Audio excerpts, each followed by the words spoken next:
Well, we're reading the last part of chapter 1, part 5 of Gold. John sat forward, pulling out the folded will document. "That's over $2 million, he replied. $2,400,000. And Brother Timothy said it was always in $20 bills, old worn bills," said the priest, spitting out the words, almost choking over the great sums he was reporting. John asked, "So right now, $100,000 is missing. That is, if this money really existed. Do you think that even more money exists to be found?" The priest answered quickly, "I don't know, John. Father Tom had been sick all week. Wherever he got the money, I assume that Father Tom did not have time to get together his delivery. If there was more, I think it's somewhere hidden, and yes, maybe there's even more for the future. It's all very strange." "That would be another $100,000. "Exactly." John already knew that the priest's estate had no money.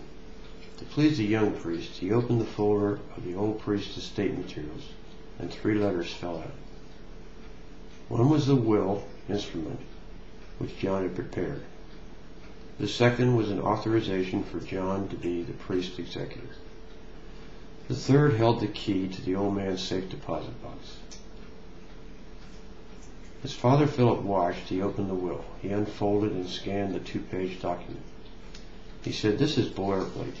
It just says that I am disposed to dispose of his estate as I see fit, including using some for taking care of his sister in Baltimore. The other letter is my appointment as executor, and the third envelope holds the key to his box at the bank. All that is in the box is his bank book with a little bit of money in it." The priest looked even more confused. "Did he say to leave anything specifically to the church?" "No. It's been left completely to my discretion as executor."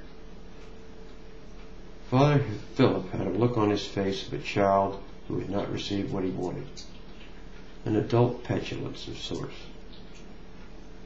This rapidly changed to one of more priestly concern. John looked at his face and said, "You think his death was not an accident?"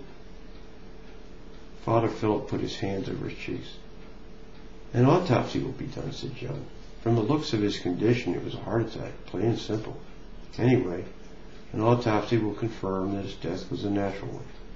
If this money did exist, and we'll have to find out if that's true, then I'm sure we'll find it. River Sunday is not that big a place." The priest nodded. The thoughts rushed through John's mind. This was why he was a lawyer. He could not believe that Father Tom Sweeney was any kind of criminal. He knew he would find a reasonable explanation for this mystery. He had to make sure this old priest, his trusting client, came through this all right, that the money, which by definition was part of the old man's property until proven otherwise, was found, and as well any more that might be stashed, and that it was given to the people the old priest wanted it given to. That was John's job, the meaning of his friendship, and it was why he had come to River Sunday to help people. This would be his last case in River Sunday, and he was going to do this right. "Let's do first things first," John said, firmly reaching for his phone directory. John thumbed through the pages, stopped as he found what he was looking for, and then dialed, his fingers making little tapping noises on the keypad, his eyes intent.